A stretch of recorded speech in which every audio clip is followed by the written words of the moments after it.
But that's a grace. It'd be What's like, going on, people? no I kind of wanted to talk a little bit about this Oklahoma situation.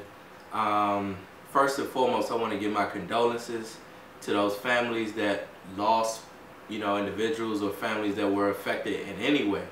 But I definitely have to say that as a society, there's a few things we have to recognize. We have to understand that we have to be proactive instead of being reactive. Now, what that means is I'm noticing that when a tragedy happens in the country, and it's always been this way, it's always pray for Oklahoma, pray for Boston, pray for New Orleans, pray for New York, you know what I mean? These types of things are great because we should be all about prayer. But the issue is that we need to be praying first before something happens. We need to be proactive in recognizing that God is sovereign first. That way he doesn't have to send these messages to us to let us know that, hey, I'm here. I need you to live better. Because what it is that God communicates with us. And he communicates in various ways. And as a society, the way we're living is very vile right now. We're a sex-driven society, a money-driven society, a homosexual-based society. We show our kids bad things where we show pornography.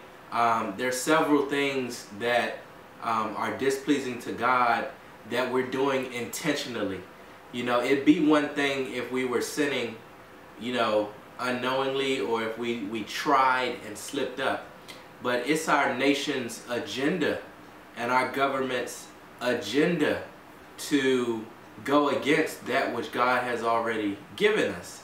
So what happens is he has to send a message to us through things like Oklahoma, who's been hit twice in less than maybe 2 or 3 weeks by natural occurrences. Every time we sin intentionally, it's like we crucify Jesus himself.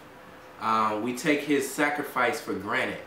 So if you read Hebrews chapter 10, verses 26 through 31, I'm not going to read the whole thing. You read it yourself.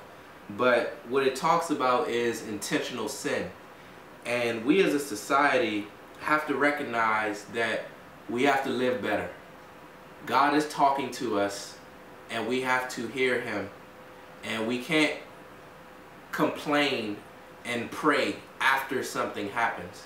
We have to put him first, ahead of money, ahead of sex, ahead of people.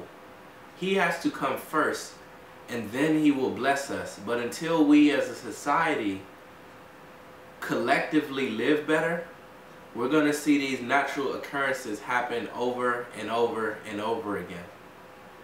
And life is a big test. And if you can't see that, God is testing us collectively, then all I can do is pray for you. I'm not perfect. You're not perfect. Anyone who's human is not perfect. The only perfect man to walk this earth was Jesus Christ,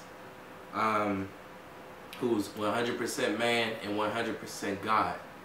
But I say all this to say, I'm tired of hearing people ask for prayer after something happens.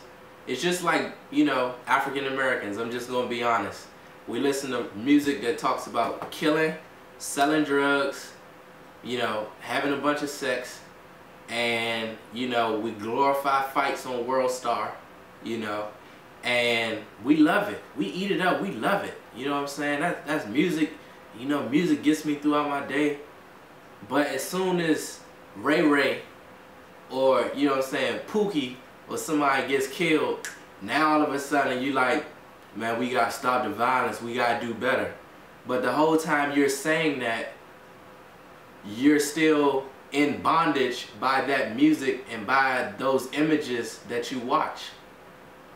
We as a society, we say, oh, let's pray for Oklahoma. Let's pray for Boston.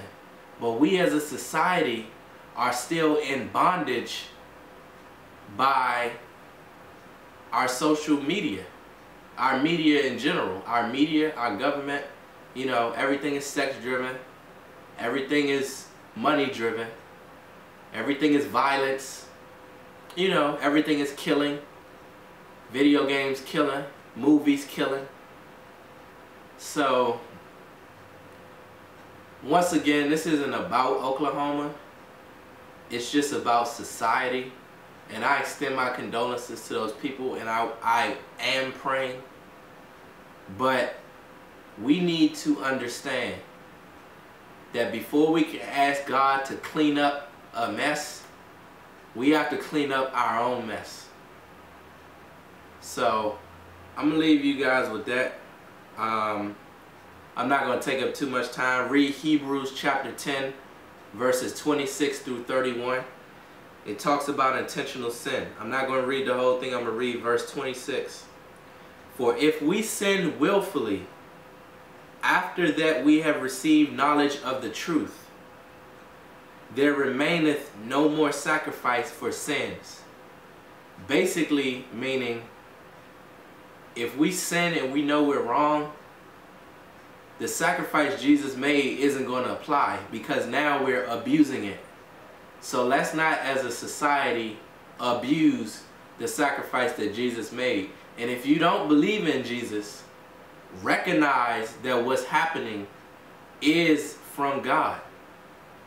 And God is real. There was a time where I was in bondage, where Satan had me, and I didn't think God was real. But He's absolutely real. And He's perfect in His forgiveness. But in order for Him to forgive you, you have to try. We have to try. It's not about our agenda or what makes us happy. It's about God's agenda and what makes Him happy. Less of us, more of Jesus. So I'm going to leave y'all with that. I know I'm going off a little bit, but it had to be said. You know, let's not be reactive. Let's be proactive in prayer. So you guys have a blessed one.